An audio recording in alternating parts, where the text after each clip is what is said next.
Well, good morning, everyone.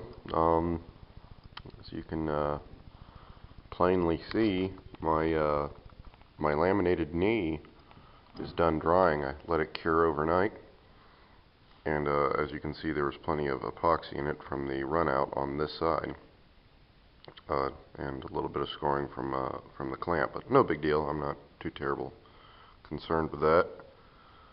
But we are together and solid, so that thick stuff did just fine.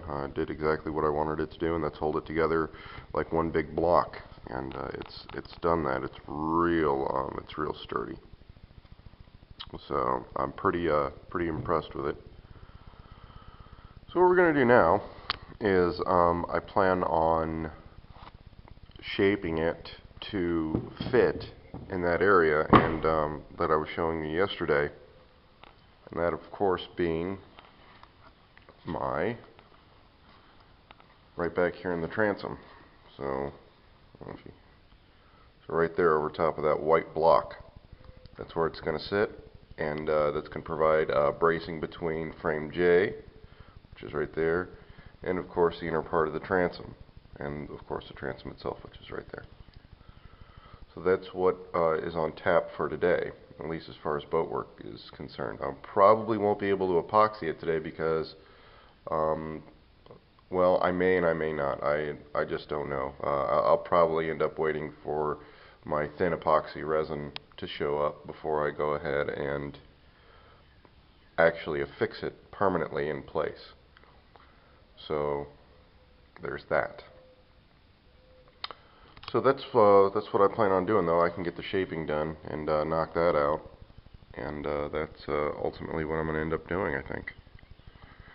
So, alright, so I'm going to get to it, and one of the first things I'm going to do is I'm going to place it in my vise over here, and use my plane to bring it down to fit. Now I might saw it on it a bit first, but we'll just have to see. So I'll kind of catch you up as I go, and I'll try to walk you through this process with me, so you get to see my victories and defeats firsthand, if you will. So there's that. Okay, I will let me get set up, and then I'll catch you guys back up. Well, so you can see what I've done. I've taken my measurements that I measured yesterday along the inside of the transom area, and I went ahead and wrote them down here. What this did for me was at the bottom of the transom being 6 1/4, I measured over, because this is pretty flat over here. This is my flush side, so that's going to be against frame J. So that means the bevel for the transom is going to be right along here. So at 6 1/4 inches, measuring from there to there, and then of course this being 7 5/8 inches originally cut, because that's going to be the this is the widest part of the of space between the transom and frame J. So I went ahead and got a mark and just marked it along that line, and that's my bevel so it lays against the transom flush. So now what I'm going to do is I'm going to take this and I'm going to bring it over to my vise. Open it up first.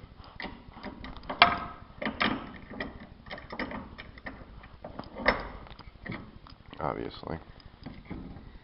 And then what I'm going to do,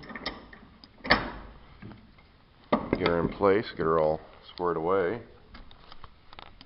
And this is hard to do with one hand. Sorry guys, we're just going to have to get a close-up with the plywood, I'm afraid, while I secure it. Now what you can see too is that some of the pieces of ply are a little offset, and that's not a deal breaker. That's not horrible. So what I'm going to do is I am actually going to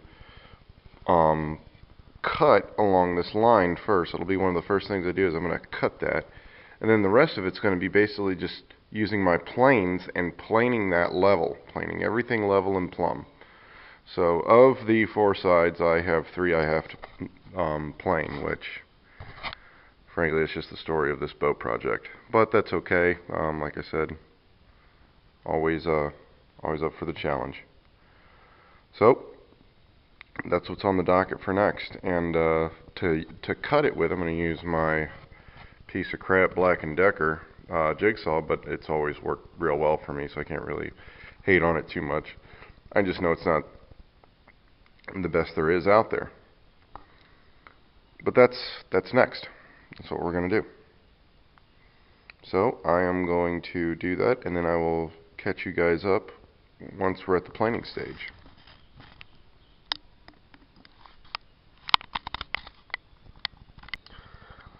Well, there you have it, shipmates. After much back and forth with the planes, and of course I use my orbital sander, my Craftsman orbital, to go ahead and finish shaping it. I also use my Sonic Crafter to cut the notch out that sits over that plate down there that I was telling you guys about on that frame, on frame J. We're done. We're in, and we're about as snug as we can get.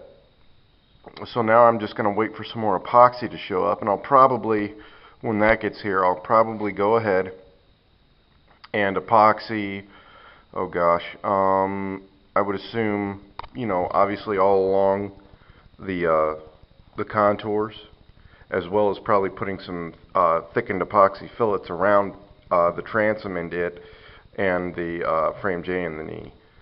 So I think that'll probably do it. I'm excited. I'm really excited because now this is going to really stiffen up the transom somewhat, just giving it that much more strength to actually hold this piece on. Really excited about it. I'll probably also end up running screws from the top into the transom, and of course the frame J into the knee. Sorry, my phone was going off. I'll have to holler back at that. Probably sink 1 or maybe 2 into the